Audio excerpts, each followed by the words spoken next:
That is one, two pages. 2 pages. I'm not a virus.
Yeah, I wish I could see the event. It's all good. I'm ready. Just let me know when I'm on.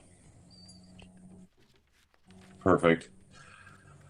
What's up, everybody? Thank you for joining us today at the We Are Not a Virus fundraising concert, Stop Asian Hate. My name is Patrick Armstrong. I'm going to be your host for the night. Really excited to be here. Jordan VanHemert, who we just hosted a series of events for not a few weeks ago for his album release, I Am Not a Virus, decided that there's more that we could be doing, and that's exactly what we're doing right now.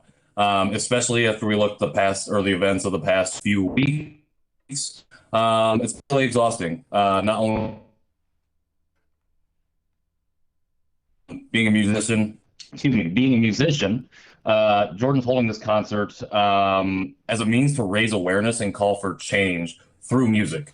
At his position at Hope College, Jordan mentors, among others, 8 strong, brilliant leaders on the Asian Student Union's e-board who are Asian women. And he is accountable to them in everything that he does. And that's what we're doing today, is hosting this concert.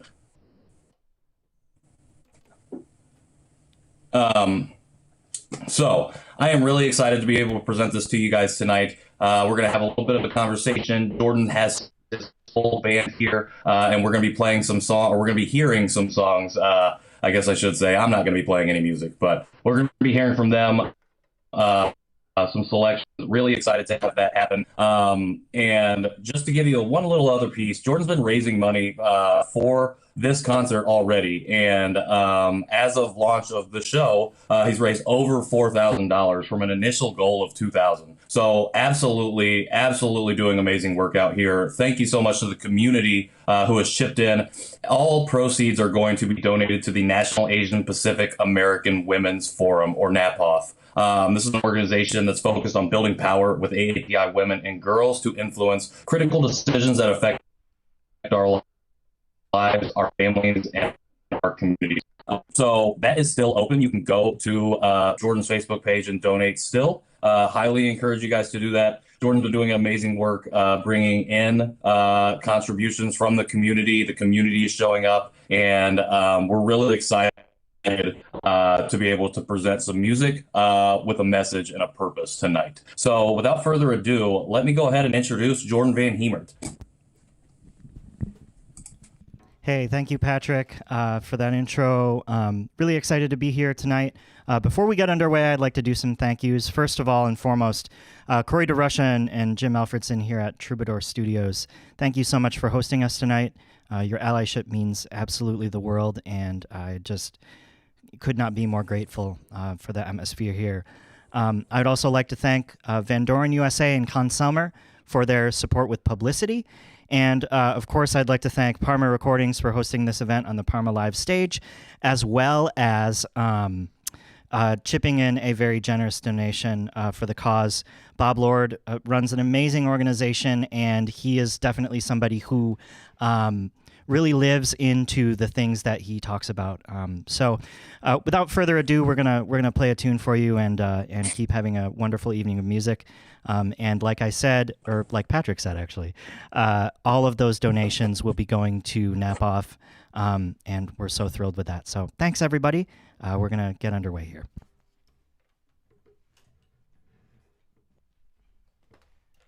All right, here we go. 1, 2, and...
That was amazing. Sorry, rendered me speechless as host, and that is the one thing that I cannot be because I am the host. That was truly amazing. Jordan, tell us a little bit about. Actually, no, Jordan. First off, give us an intro to the rest of the band. We just got great highlights of each of them. Let us know who's playing with you tonight. Awesome. Yeah, definitely. So on the piano, please put your virtual hands together for Lisa Sung. Oh, I hear actual people's hands. This is great. On the bass, Mr. John Weber. On the drums, Jeff Schaup.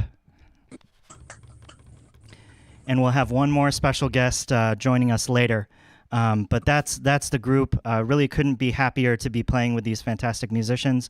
And I just really do want to give it up to our AV personnel, Corey DeRusha over there on sound and Jim Alfredson on the video.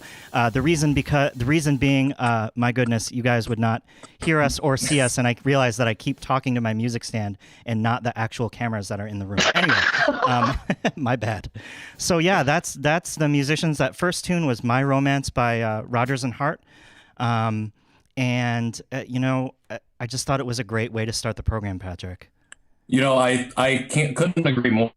I think something I really loved about that performance and that song is how it highlighted each member of the band. Each person in the band got a chance to just stand out and shine. And I think, the purpose of you doing this fundraiser and this concert was to uplift our voices. Was that something that went into this first tune, or this tune being the first one that you guys played?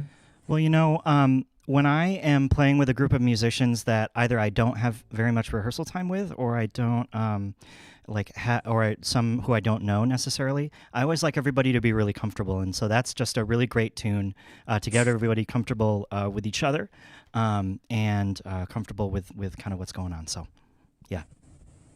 Absolutely. Well, truly amazing. Cannot wait to hear what else you guys have in store for us tonight. But before we move to the next song, just wanted you to talk to the audience a little bit about, I gave a little bit of an overview of why you've been doing this, or why you've been moved to make this concert happen. Talk to us a little bit about going from your album, I Am Not a Virus, to this moment, and just fill us in on how you've been feeling personally, what you've been seeing going on in the community, and, what those catalysts were for you. So 4 days after the release of my record, I'm Not a Virus, there was a tragic act of domestic terrorism, and a targeted attack was carried out on 3 different locations, 3 different Asian-owned day spas, and 6 of the 8 people who were killed were targeted, and they were all Asian women. And so I have been thinking a lot about who I am to my students, who I am to my my advisees, and so when I think about the things that I wanted and needed in a college experience, I never really saw anybody who looked like me in my immediate sphere or circle or whatever, and so it's my goal to be that to these students. And so when I thought about how I can live into that and not really just talk about it, right? Because talk is cheap. I thought about, well, what if I were to raise money for an organization that lifts up voices like theirs? So that is kind of that was the goal, that to raise money for NAPOF, and to spread kind of awareness about the things that Asian women deal with every day. Well, I really love that, and I really just admire you taking the initiative to take that on. And you and the community has done an amazing job doubling your initial goal in a little over a week, I believe, if not even that long. And that's something that people here on the show can still go, or people here at the concert can still go and donate to right now on Jordan's profile. I don't know what you're laughing about, and I can't hear you right now, so it's all fine. I'm laughing because you're putting out those podcast vibes. You're putting out that Chunchi vibe. So, yeah. I got to use my dulcet tone. Absolutely, and I would have it no other way. I appreciate that. Jordan, what do you guys have teed up next for us? Yeah, so this next tune is the title track from my album. This is called I Am Not a Virus. And, you know, I was worried about kind of how this would roll out in terms of like the space between when we had recorded the album in July and when it was released in March 2021. And I was like, well, is this not going to be relevant anymore? And I really wish I was wrong about this, but it's still relevant, I think, and it's heartbreakingly so. So here is I Am Not a Virus.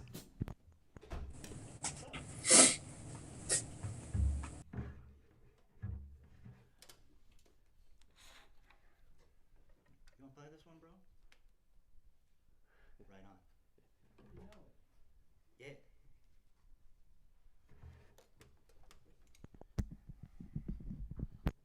All right, we cool?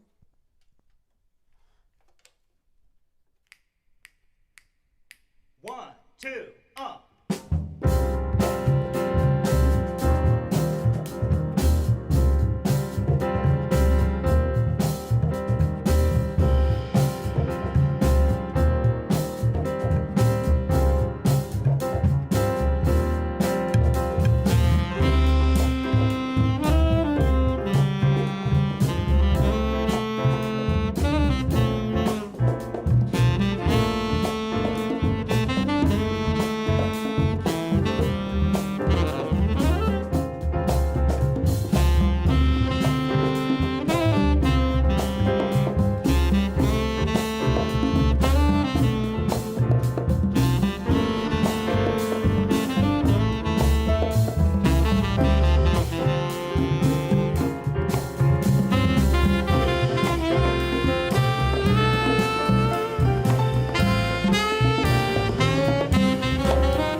That was amazing. Number two, knocked it out of the park as always. I know we're here for this. We're having this concert for, you know,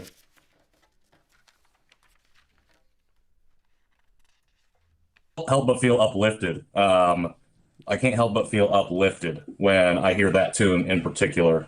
For those in the audience who may not know Jordan, could you talk a little bit about that specific song and how that led into the album that you made, "I Am Not a Virus"?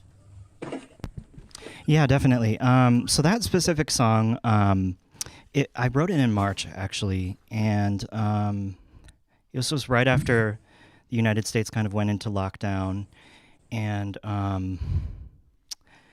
there were just a whole lot of not great emotions going on within myself. And so I was sitting at the piano, and I think this was maybe right after they had called it. They meaning my administrators. And that opening vamp was really just all that I could play, and it was kind of representing the spiral that I was in. And so when I wrote that tune, I realized kind of the tenor, the kind of the approach that the album had to take, and what I wanted to say with it as with my voice as a Korean American artist. So, yeah, that kind of that's kind of the deal. So that led into the kind of the creation of the entire album and the material that's on it. Well, I for one love the album. I've been very fortunate enough to be able to listen to it for a while now. Longer than the month or that it's been out. And it's something I like to revisit because it does give me a lot of inspiration, but it does make me feel in community the way the music really moves me personally. Could you talk a little bit, before we get to the next tune, could you talk a little bit about the intersection of...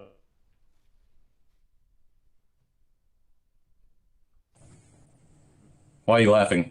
Because you said the intersection of, and then you cut out a little bit, so I don't know what is intersecting right now. The intersection of music and activism or advocacy. Am I cutting out? I try to update my audio. I do apologize to everyone. Just a little bit. It's cool. It's cool. It happens. So particularly when you talk about jazz or Black American music, there is a history of advocacy there. And so and a history of activism, and it was not really something that I had to think about a lot. This music will always be, in its purest form, a form of activism, and in that regard, I kind of had to take that approach of, well, if this is going to be like the voice that I'm going to use, then this is what I want that voice to say. This is what I want my music to be like. And so this is essentially an album of Asian American protest music. And that's through my lens. And I like to think of myself as respecting and honoring the tradition of jazz music in that way. And that it always has been protest music and always will be.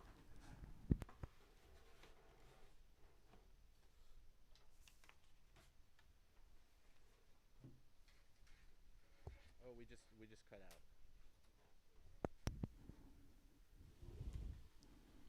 Oh, we did? All right. Go ahead and play another tune. It looks like connection got cut. Oh, shoot. Okay. Well, Patrick's connection kind of got cut. So while he is, out there somewhere, I think, we're going to play another song. This is called Holo Arirang. And it's a song that I arranged after I heard about what had happened on March 16, and with 4 of the women being Korean women, this is kind of my way of trying to honor our unique and shared heritage. So this is Holo Arirang.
I'm back. I'm back. That was amazing. I'm glad I was able to get back in here and hear the rest of that song. You know, as we start moving towards the end, near the end of the show, I wanted to touch on something that we started to talk about a little bit before I dropped out, in terms of the intersectionality of music and activism, specifically from our perspective. You know, a lot of the concert and the purpose behind it came out of March 16th. The fact that six of the victims were Asian women. You know, this month is, and not that this was sexual assault specifically, but this month is Sexual Assault Awareness Month. Next month is Asian American Pacific Islander Heritage Month. You know, and you actually just recently came out and in solidarity and co-signed on a post about kind of the harassment, or specifically, not kind of, specifically the harassment that women face with Kira Omans and Allison Park. And, you know, I think that I was hoping you could talk a little bit about why that's so important, not only to just show that solidarity, but to step up and use our voices in that way, and to kind of check ourselves as much as we're checking everyone else. Yeah, definitely I can talk about that. So, I guess when I think about allyship, and I think about the intersectionalities of people's identities and various identities, like, we are all fighting a maybe different battle, maybe similar battle, but it is a battle nonetheless. And yeah, so this statement was really important for me to co-sign, and I was really honored that Allison asked me to co-sign it, because this is not a female problem inherently. It's a male problem, and we need to be the ones to fix it. Just like you know, white supremacy is not, it's not an Asian problem inherently. It's not a black problem. It's not a Latinx problem. I'll let you fill in the rest. And you know, so I think it's really important. And of course I said, yeah, I'd be happy to co-sign this. I'd be honored to stand by two people who I really admire and respect. And so I just think that it's an important gesture of solidarity, because if we do stay silent, silence is the language of the oppressor, and that's certainly not something that I'm willing to do, and something that I'm willing to take. So yeah, I'm really glad you brought that up, Patrick, because especially as Asian men, it's our job to support Asian women in this fight, because as you know, our Asian American sisters are hypersexualized and fetishized all the time, and this is a part of being Asian American for them, and it needs to not be that way. Absolutely, and like I said, I'm really glad that you brought that up. And like I said, the other thing was, like, again, I've said this so many times. I have 8 young women who I'm accountable to, and if I don't do right by them, it really prevents me from sleeping at night. And I'm not just saying that; I am being completely honest. And so I knew I needed to do it for them as well, and I knew that they needed to see their advisor speak out on this, and it was really important for me to do so.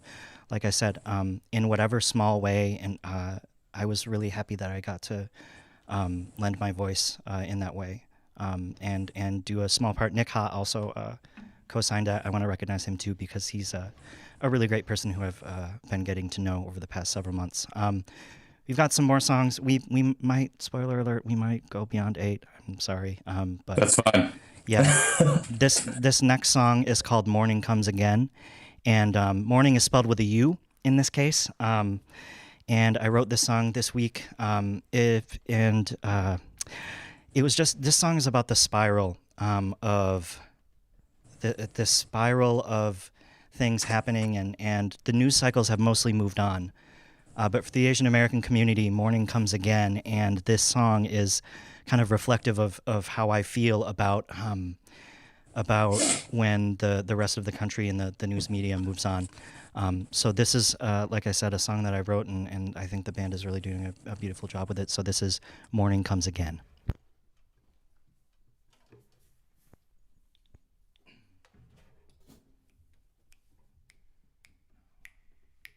One, two,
Excellent. Man, you guys are so good. How does it feel to be playing like a live show with band members in the same room even? What's that feel like? Feels great. And as I think that was Jeff, I think as Jeff says, 2 thumbs up. Yeah. Yeah, it feels fantastic. It's really great to make music with people again and to be able to do something like this. I love it. So you said something right before we went to that song, and I wanted before we get to the next song, I wanted to ask you and kind of follow up on that. You talked about when the media moves on. I think that's been a topic of discussions, particularly revolve or surrounding the events of March 16th. I was wondering if you could talk about that, kind of from your perspective, and why events like this and continuing to use our voices are so important. Yeah, of course. So the media moves on pretty quickly, and our societal attention span is rather short. And so when, like maybe a week, the 23rd, the 26th of March, people started moving on, news cycles started covering different things. There was still pain, there was still suffering in our community, there was still anguish. There are so many heartbreaking circumstances as the lives of the victims were detailed in full a little bit more by the media than perhaps they had been at the outset. And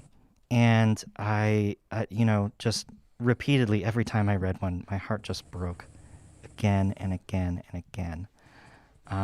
And so when the media moves on, like you're moving on, but people's lives, were lost, and that pain is very real. That suffering is very real, and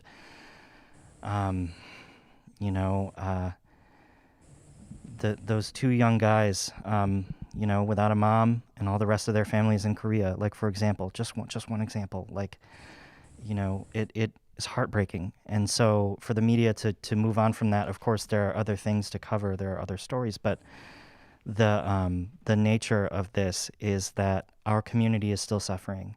Our community is still broken. It's still we're still hurting. So this is definitely that was a song that I just wanted to recognize the continued sorrow.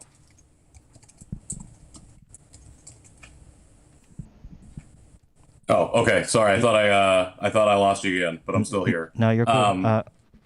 Yeah, I think that's a really great point to make, especially for people who rely on major news to keep up on things like this. And when the news media moves on, people move on, and unfortunately, our community does not. It doesn't just change. We don't just get better. We still continue to deal with the trauma of the attacks on our community. When we move on, people can start to forget the victims behind this and or turn everything into a monolith. The things that you talk about very very strongly that we're not. We're each unique in our own ways and very much not a monolith.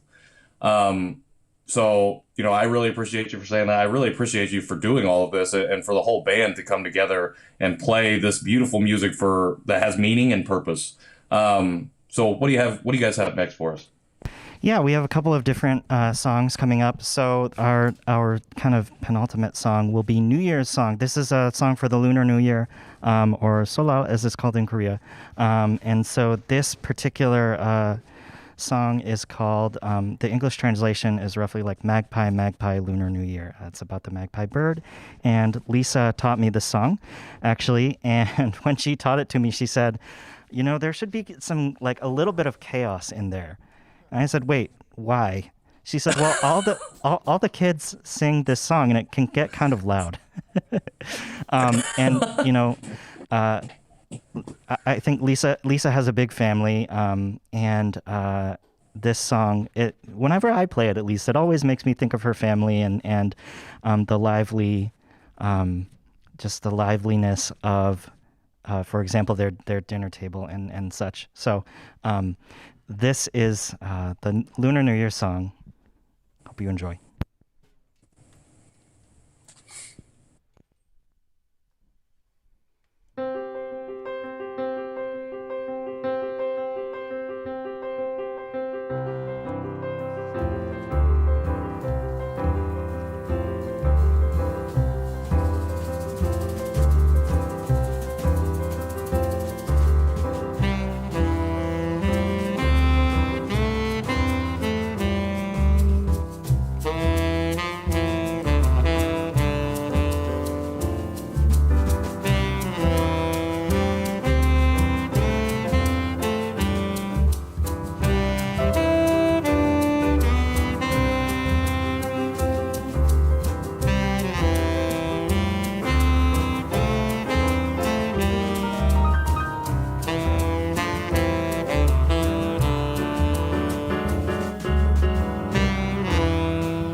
Something I just realized is that in between these songs, right after, I've been waiting for like the cheers, even though I know for the last year and change that there are going to be no actual cheers happening.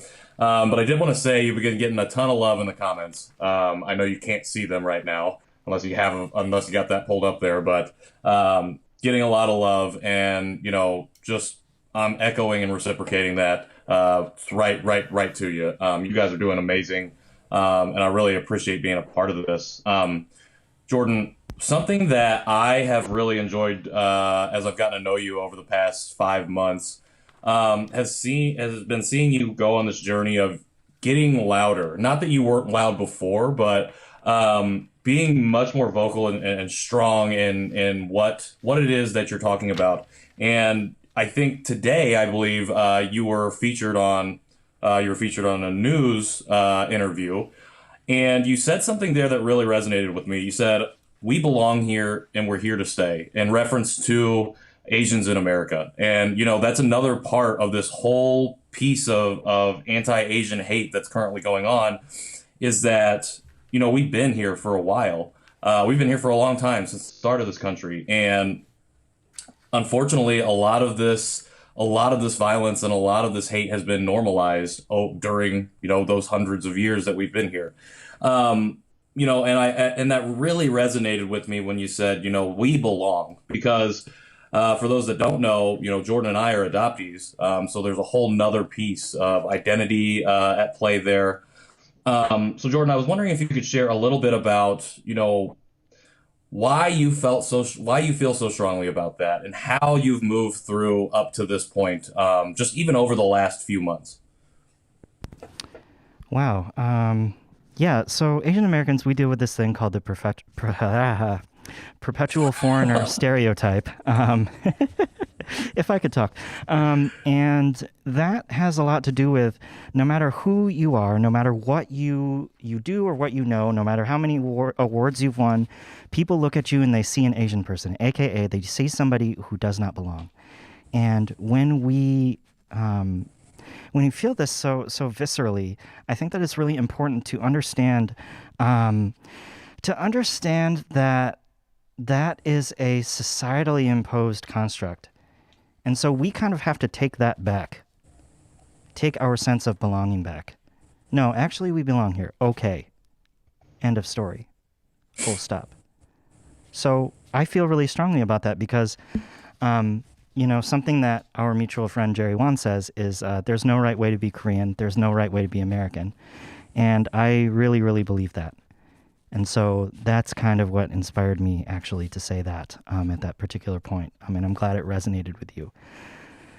Before we get any further, I hate to interrupt you. I heard you take a breath, Patrick. I apologize. I was just breathing. Sorry. Oh, okay. No, don't apologize for breathing. Want you to breathe for sure. I have to introduce one of our soloists on that last tune and really, killing it on percussion over here. Mr. Kevin Bujo Jones. Give it up for Kevin, please.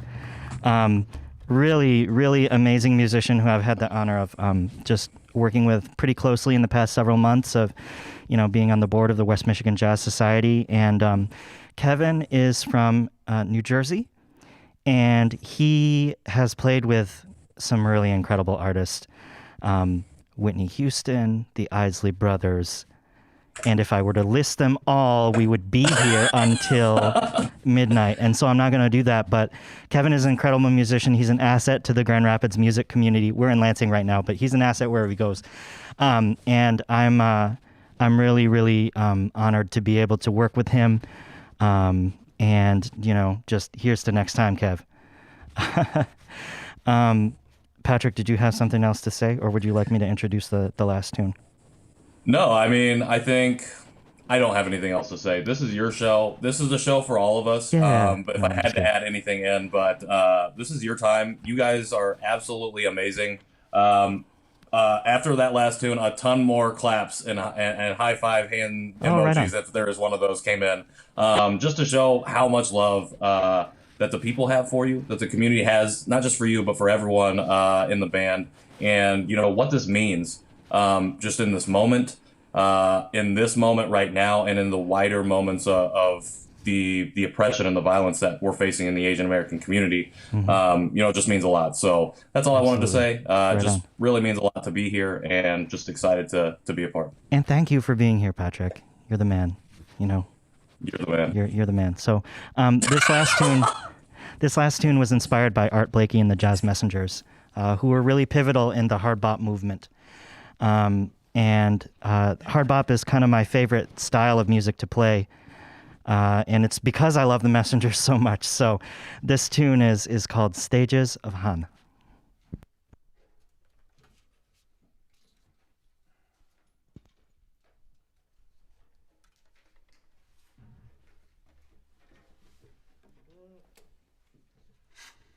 Gotta make sure my reed works, man. All right, starting at letter B. Letter B.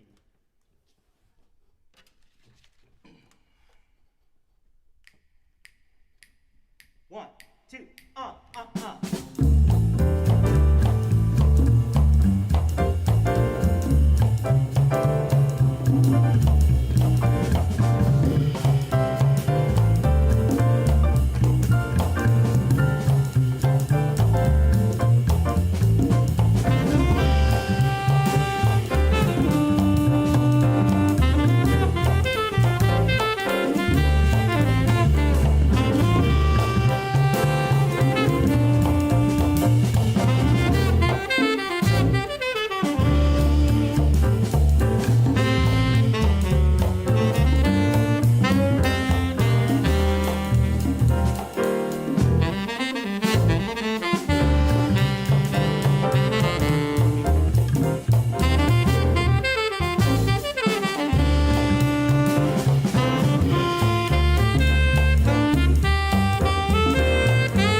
Please give it up for Lisa Sung on the piano. John Weber on the bass. That's Jeff Schaup on the drums. Kevin Bujo Jones on the congas and other assorted percussion things. Corey DeRusha on the sound, and Jim Alfredson handling the video over there. Once again, I'd like to thank Parma Recordings, Con Selmer, and Van Doren USA for their support in this endeavor. I'd like to thank all these great musicians, and I would like to thank Patrick Armstrong for hosting. Patrick, you're the hostess with the mostest. Well, I really appreciate that. I did just want to say Lisa got a lot of love just now, crushing it on the keys. Before we go, I just want to say that the fundraiser right now is standing at $4,715. I see they got it open for 3 more days, so make sure you go to Facebook and find Jordan, and you'll find that fundraiser. Donate if you can. It's going to the National Asian Pacific American Women's Forum, or NAPOF, and they're doing a lot of great work. Go ahead, Jordan. Yeah, I'm really, really proud to say that we've kind of eclipsed like 2 goals here. That's really amazing. Can we make it to 5,000 by the end of the night? Let's see if we can do that. I don't know. People out there, maybe you, for all those claps, put like $1 in the thing. I don't know. But anyway, thank you everybody so much for your generosity. I'm so blown away by your support, for the generosity in the comments, for Lisa and everybody here.